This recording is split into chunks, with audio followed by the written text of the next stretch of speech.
All right. Hello. Good afternoon. So, as promised, I am here with our story for today. So today, we're going to read a book that is all about different community helpers' hats.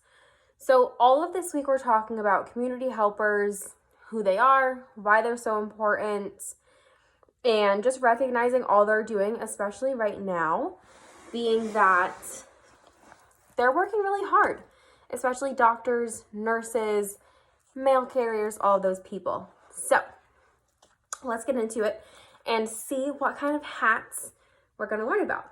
So like I said, our title is Whose Hat Is This? And our author is Sharon Katz Cooper. It says, put on your thinking cap and guess whose hat is whose. There are hard hats and soft hats, square hats and round hats. There are even very tall hats. Some workers wear hats to keep warm. Others wear hats to stay clean. A hat can block sun from a worker's eyes. A hat can protect the head from getting hurt. Hats come in all shapes and sizes. Can you guess whose hat is whose? Whose hat is this? So shiny and bright. What community helper wears a hat like this? Some of you dressed up as this on our Zoom call today. This is a firefighter's helmet. She runs into a burning building to put out fires. Her helmet keeps her safe from falling objects and extreme heat. There she is. She's using a hose. Whose hat is this hanging over a face? I wonder what that could be. This is a beekeeper's hat. A beekeeper raises bees for honey. She reaches into hives buzzing with bees to get the honey. Her hat covers her face and protects her from stings. It says, fun fact, beekeepers also wear coveralls and long gloves to protect the rest of their bodies. So beekeepers are so important because they help harvest the honey that the bees bring to the nest, and then we can buy it at the grocery store. Whose hat is this? So tall and clean. That's a tricky one. This is a chef. His hat is also called a toque. His white hat shows that he and his kitchen are clean. The chef in charge of the restaurant wears the tallest hat. So if you're ever at a restaurant, look for the chef that has the tallest white hat on. So there he is, cooking away. Maybe he's making some soup. I see some spices on the shelf.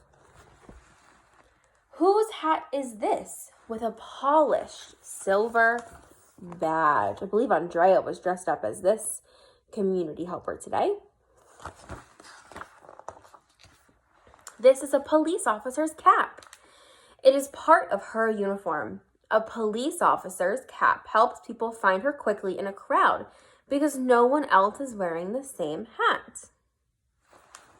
So there we have our police officer help keeping our city safe. They play a very, very important role, right?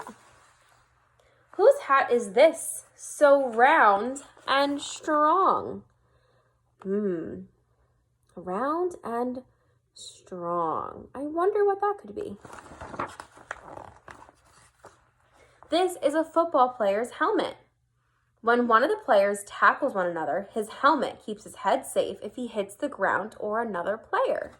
So I'm sure we've all seen football on the television, and you see the football players wearing helmets to keep their head safe. Whose hat is this shining in the night? That's a tricky one.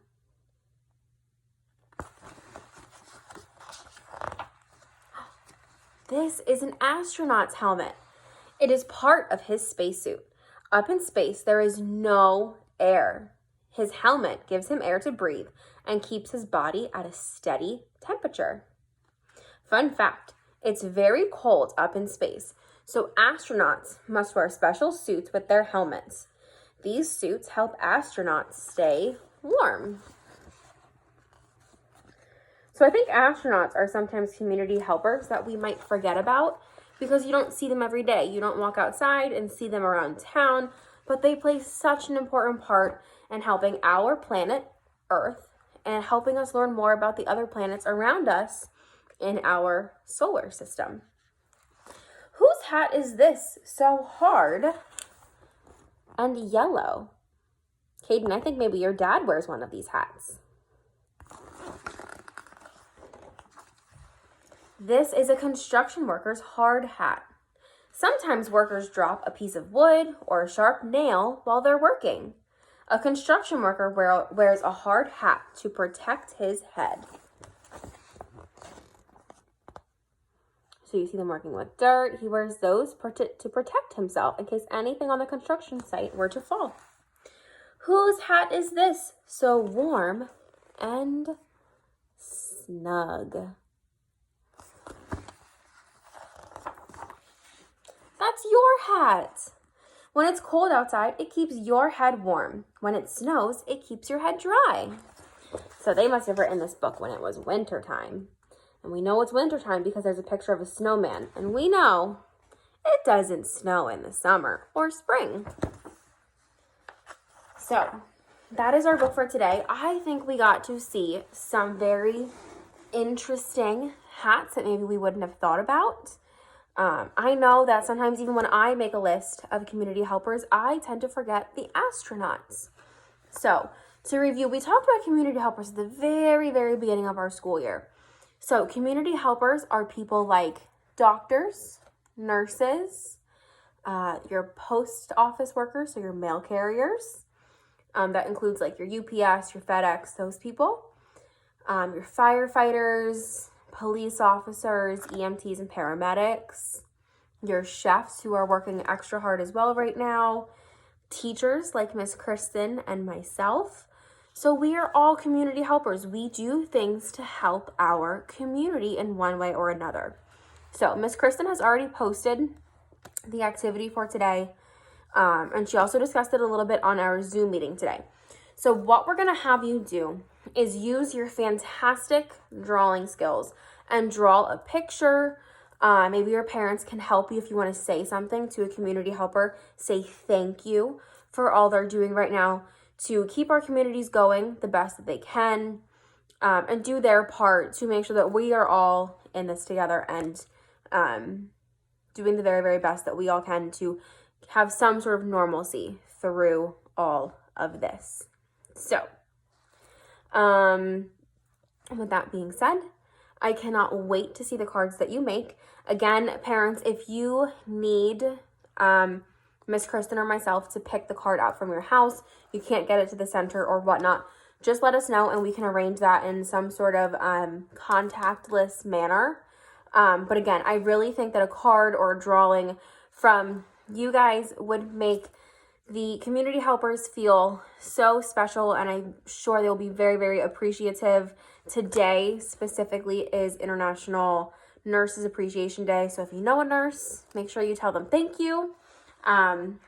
If you know any other fellow teachers this week, all week, if you've followed us on Facebook, is Teacher Appreciation Week. So many of you have had children in the center, as long as even I can remember and Miss Kristen can remember. So go ahead and give them a shout out, a big thank you. And thank you for stepping in during this time and putting on your own hat of being a teacher, more so than you already were. So we've always said that you are your child's first teacher. And right now you are playing a huge role in helping us out, doing our part to help keep your child as educated as possible, from what we will be doing in our own classroom to now doing in your home through your help. So thank you. If you can think of a community worker that was not in our book, let me know. I'd be interested to see if maybe you thought of one that I didn't think of. So happy Wednesday. I will see you all later this week. Bye, guys.